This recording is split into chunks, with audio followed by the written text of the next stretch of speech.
Welcome to I news. Tech ప్రపంచంలో ఇప్పుడు artificial intelligence ఒక భయంకరమైన సవాల్గా మారుతోంది. ప్రపంచ ప్రసిద్ధ టెక్ సంస్థ ఆరకిల్ తన భవిష్యత్తు అవసరాల కోసం ఏకంగా 30,000 మంది ఉద్యోగులను తొలగిస్తున్నట్టు ప్రకటించి పెద్ద షాక్ ఇచ్చింది. కంపెనీ నష్టాల్లో ఉండటం వల్ల కాదు, కేవలం ఏఐ సాంకేతికతను అభివృద్ధి చేసేందుకు మనుషుల అవసరం లేదని భావించి ఈ నిర్ణయం తీసుకోవడం గమనార్హం. ఈ భారీ లే ఆఫ్స్ లో అత్యధికంగా ప్రభావితమైంది మన భారతీయులే కావటం ఆందోళన కలిగిస్తోంది.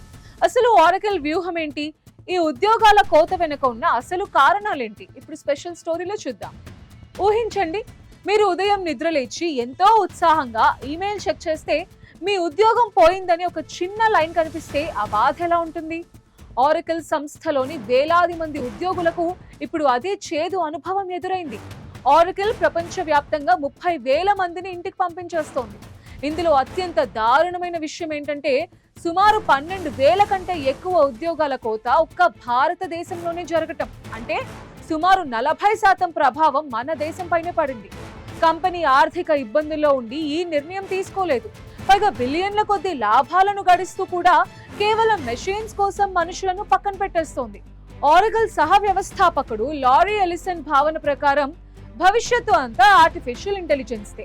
అందుకే ఏఐ డేటా సెంటర్స్ నిర్మించడానికి, క్లౌడ్ ఇన్ఫ్రాస్ట్రక్చర్ పెంచడానికి బిలియన్ల డాలర్లు ఖర్చు చేస్తోంది.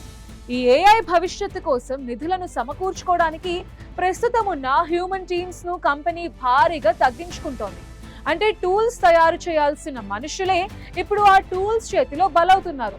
ఒక్క ఆరకిల్ మాత్రమే కాదు, ఈ ఏడాది అమెజాన్ 16,000 మందిని, మెటా వందలాది మందిని, అట్లాసియన్ తమ సిబ్బందిలో 10% తొలగించాయి.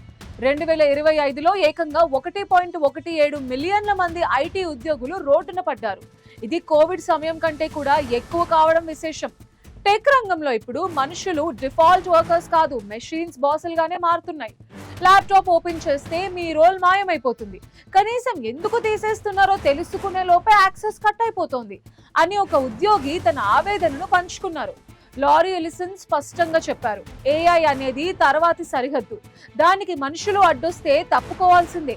ఈ ధోరణి చూస్తుంటే ఐటీ నిపుణులు తమ నైపుణ్యాలను అత్యంత వేగంగా మార్చుకోవాల్సిన అవసరం ఎంతైనా ఉంది. లేకపోతే అగ్రరాజ్యాల నిర్ణయాల వల్ల మన దేశంలోని లక్షలాది మంది సాఫ్ట్వేర్ ఇంజనీర్స్ కలలయ్యే ప్రమాదం ఉంది. 2026 ప్రారంభంలోనే ఇప్పటికే 40,000 మందికి పైగా టెక్ ఉద్యోగాలు పోయాయంటే సిచ్యువేషన్ ఎంత తీవ్రంగా ఉందో మనం అర్థం చేసుకోవచ్చు.